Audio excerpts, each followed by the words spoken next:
Jamaica is tough, but people do make it. The ones struggling the most tend to be the loudest online, while many who are doing well just go about their lives quietly. It's not that opportunities don't exist, it's that some people don't want to make the sacrifices or put in the effort needed to level up.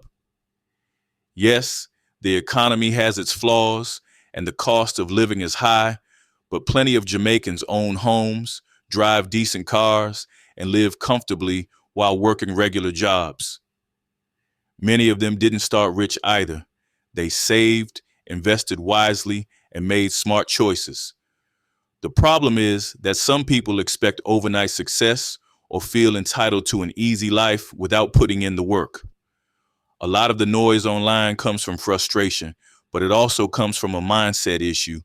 Some believe they can only make it by leaving Jamaica, but the truth is, success is possible anywhere with the right mindset, discipline, and effort.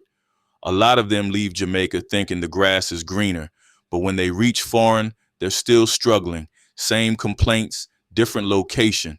That's when you have to ask, is it really the system holding them back, or is it just them?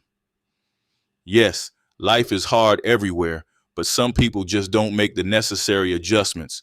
In Jamaica, they blame the economy. In the US, they blame taxes and bills.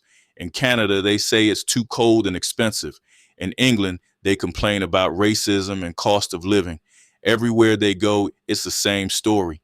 Meanwhile, you have others, some from the same background, who go overseas and thrive because they have the right mindset and work ethic. And you also have people in Jamaica who are living well without doing anything illegal.